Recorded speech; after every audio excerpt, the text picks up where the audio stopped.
Florence, 1498. The city smells of ink, sweat, and betrayal. Bells echo through narrow streets as the great republic tears itself apart. A kingdom of poets ruled by fear. And in the center of this chaos stands Niccolò, Machiavelli. Not a king, not a soldier, just a thin, sharp-eyed clerk with ink-stained fingers and a mind that sees too much. To most, he's a bureaucrat. To history, he becomes something far more dangerous. The man who discovered the asterisk psychology of power itself. Asterisk. The birth of the observer Machiavelli wasn't born rich. He had no armies, no family legacy. His only weapon was observation. Where others sought justice, he sought patterns. He watched how men lied to survive, how leaders smiled before they killed, how mercy and cruelty were not opposites, but tools. Florence was a living experiment in hypocrisy. Religion preached virtue while politics rewarded deception. And Machiavelli realized a truth that still terrifies people today. Greater than morality protects the weak. Observation protects the wise. His first great lesson was born from years of silence, the art of emotional detachment. Lesson 1. Detach from emotion. Observe like a scientist.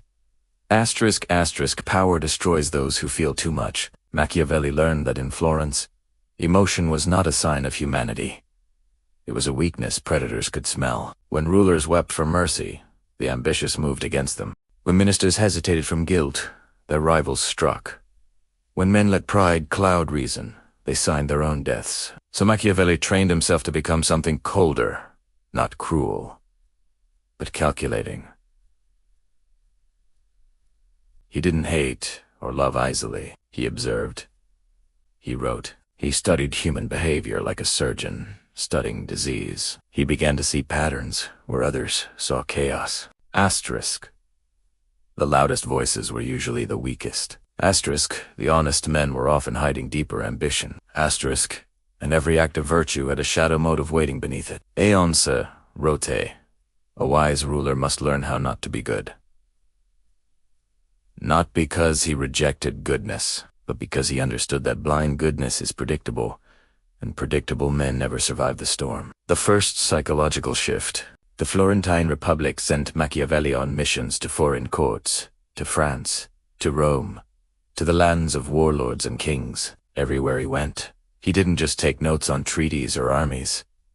He took notes on men. He watched how fear made them tremble, how praise made them reckless, how hope made them blind. He started to classify behavior like a scientist classifies species. Cowards had a certain look in their eyes, darting, calculating. Tyrants had a rhythm in their voice, soft, measured, theatrical, and he discovered a disturbing truth. Greater than the world doesn't reward the kind, the strong, or the intelligent. It rewards the strategically cold. To be mentally untouchable, Machiavelli said, one must see through emotion the way an archer sees through fog, not to erase feeling, but to govern it, because power belongs to those who can remain calm while others drown in passion. The mirror of the prince. Every night, Machiavelli returned to his study and wrote in the flickering candlelight. He wasn't writing philosophy. He was building a mirror for the ambitious to see what they truly are when stripped of illusion. He once described politics as a stage where everyone wears masks. The kind man, the just ruler, the loyal friend, all performances. Remove the mask, and what remains? Fear, desire, survival.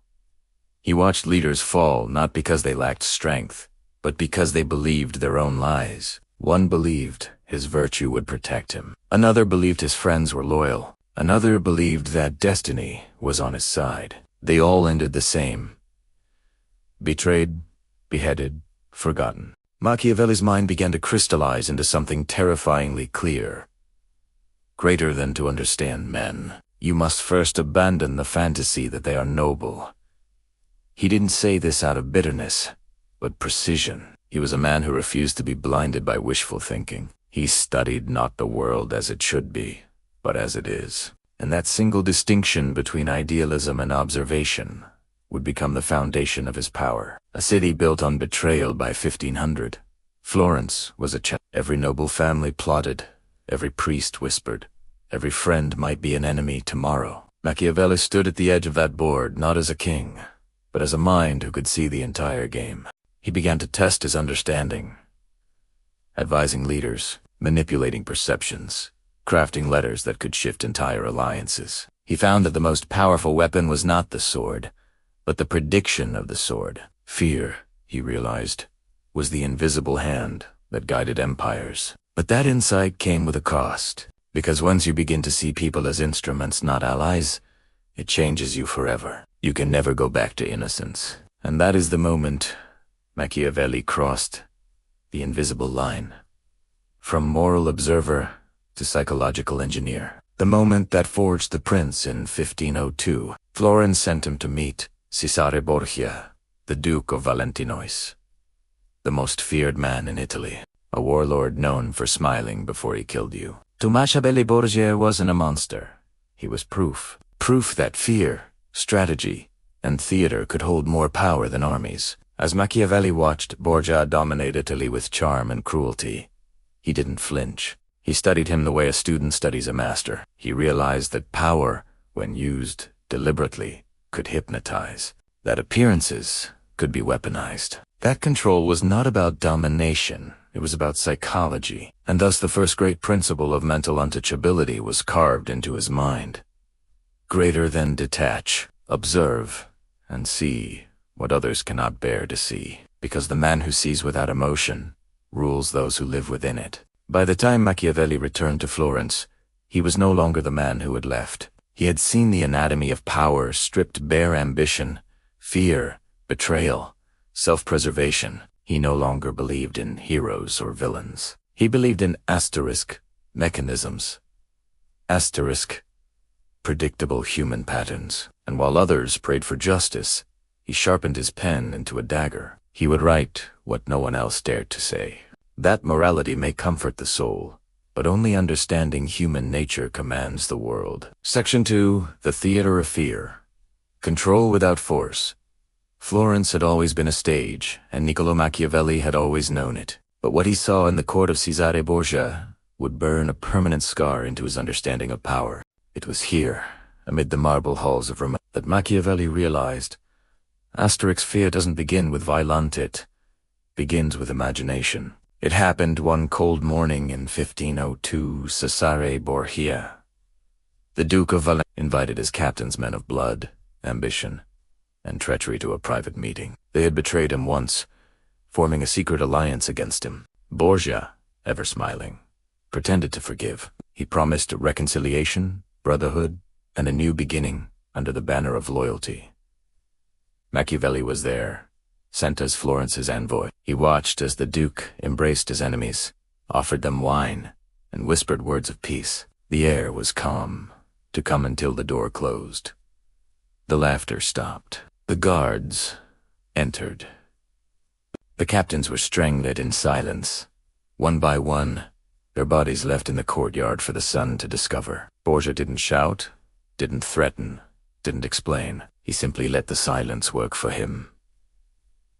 By noon, the entire province had heard. The Duke's reputation grew larger than his army. Machiavelli wrote later that men must be either caressed or destroyed. To injure slightly is to invite vengeance. To destroy completely is to rule without resistance. The psychology of fear, the young diplomat began to see fear not as cruelty, but as strategy. He saw how Borgia's calmness was more terrifying than rage. Rage is human.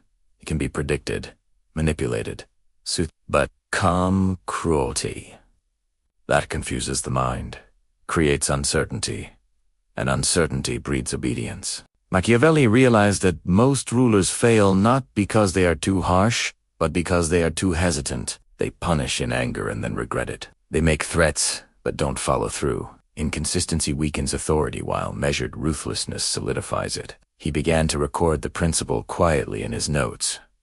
Greater than a wise ruler must know when to be the lion and when to be the fox. Force alone invites rebellion. Deception alone invites discovery. Greater than, but together, they form the perfect illusion of control. Fear without force, what Borgia mastered and what Machiavelli later codified, was the art of asterisk. Fear without physical force. You don't need to draw the sword. You only need people to believe you will. In psychology, this is cahier anticipatory fear asterisk, a state in which people control themselves out of expectation of punishment, even if none comes. A ruler who inspires that state doesn't need guards at every door. His subjects become their own wardens. Machiavelli saw that humans are bound not by chains, but by asterisk. Asterisk imagination. Asterisk. The most powerful ruler is the one who governs the narrative inside others' heads. He wrote, "Greater than men love at their own will, but they fear at the will of the prince." In modern terms, it means that love gives freedom. Fear gives direction. And when chaos reigns as it did in Renaissance Italy, direction is worth more than mercy. The illusion of mercy yet, here lies the paradox that separates tyrants from tacticians. Borgia did not kill everyone. He killed strategically. After the silent execution of his captains, he walked the streets unarmed, smiling, speaking softly, granting favors to peasants and nobles alike. He rewarded the loyal with gold and punished the traitors with disappearance. The balance was terrifyingly precise. Machiavelli noticed how this illusion of mercy enhanced the real power of fear. People began to tell themselves stories. He is harsh, but fair. That narrative protected Borgia more than any fortress. This became the second ruthless lesson in Machiavelli's code. Use fear as medicine, not as poison. Too much and you destroy trust. Too little and you invite disobedience. The cure lies in dosage. He compared it to fire. Small enough to cook the meal, large enough to burn the house down. The emotional detachment of power. What astonished Machiavelli most was not the brutality itself, it was Borgia's composure. He could dine beside the men he'd kill the next morning without his hand trembling. To Machiavelli, this wasn't sociopathy, it was discipline. The discipline of detachment to rule. You must separate your will from your feelings, asterisk. Mercy is a choice, not a weakness. Violence is a tactic, not a passion. A ruler ruled by emotion becomes predictable, and predictability is a noose. It was here that Machiavelli's political theory began to merge with psychology. He started to write about humans not as moral beings, but as asterisk. Behavioral patterns. Asterisk creatures of fear, desire, envy. To command them, one must understand what moves them. He realized that power wasn't inherited, it was performed. And every performance needed an audience trained in expectation. The lesson that outlived empires years later, long after Borgia fell from grace. Machiavelli would still recall that morning. He would replay the soundless executions in his mind, not with horror, but with clarity. For it revealed to him one of the most enduring laws of human power. He who controls fear controls fate. Every government, every empire, every modern system of authority still echoes this principle. The king's crown, the CEO's title, the general's uniform, all of them are symbols of anticipated consequence. You obey not the man, but the meaning attached to him. Machiavelli would translate this truth into the second chapter of his invisible manual for survival. Rule to control without force. Let men fear you enough that they will never test you, but not so much that they will stop serving you. Fear, used wisely, becomes stability. Used foolishly, it becomes a countdown to collapse. As Machiavelli departed from Borgia's court, he carried no souvenirs, only insight. He had seen the anatomy of fear dissected before him. He understood now that power is psychological architecture, not muscle or bloodline, and that those who wish to be mentally untouchable must learn to master the emotion that governs all others. Fear. Section 3. The Art of Masks. How to win without revealing yourself. Florence was silent when Machiavelli returned. The streets that once echoed with political debates were now filled with whispers of suspicion. The Medici had returned to power, and the man who had once written letters to princes now found himself under surveillance. His friends vanished. His home was searched. His name, once tied to diplomacy, became a liability. But while others begged for forgiveness, Machiavelli did something unexpected. He put on a mask. He wrote The Prince. The exile of the mind, the irony was exquisite. The man who understood power was now stripped of it. No guards, no gold, no influence, only thought. And yet, in this isolation, Machiavelli became more dangerous than ever. He realized something few men ever do. You lose power only when you stop acting powerful. Even without a throne, he could still shape kings through words. His pen became his sword, his ideas, his armor. He wrote not to beg, but to instruct, and what he taught in those pages was not merely politics, it was psychological warfare. Every line was designed for the mind of a ruler, a guide for the performance of power. Because by now, Machiavelli understood, men see what you appear to be. Few know what you truly are. The world doesn't reward honesty. It rewards perception. The birth of the mask, Machiavelli saw that in every era. Power is built on illusion, the priest's robe, the general's armor, the noble's signature. All of them are symbols that command behavior before a word is spoken. But unlike his contemporaries, he didn't condemn this as hypocrisy. He celebrated it as strategy. The human mind, he realized, is wired to trust appearances. People believe what they see, even if they sense it's false. So the wise ruler gives them something beautiful to believe in, while hiding the machinery of power beneath. He called it virtue, a quality not of morality, but of adaptive strength, the ability to change faces without losing oneself. To Machiavelli, wearing a mask was not deception. It was self-preservation. A ruler who showed his true nature to everyone would be dissected by everyone. To survive, one must become a reflection, showing people what they need to see, not what they want to expose. The third ruthless lesson: appear virtuous, act strategic. It was in this paradox that the final lesson was born. To be mentally untouchable, you must appear virtuous but act strategic. A man of virtue is loved. A man of strategy is feared. But a man who combines both, he becomes untouchable, because people cannot attack what they cannot define. Machiavelli used examples from history to illustrate the mask's power.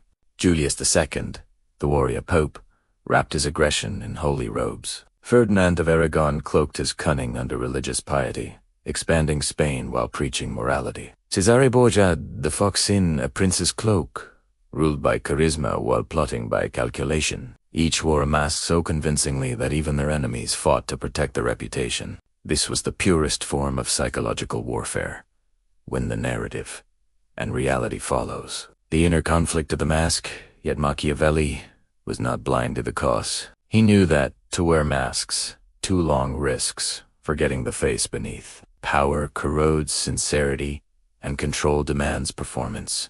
That is why the truly powerful keep one private sanctuary, a place where they can remove the mask and measure the man behind it. For Machiavelli, that sanctuary was his exiled cottage in Sant'Andrea.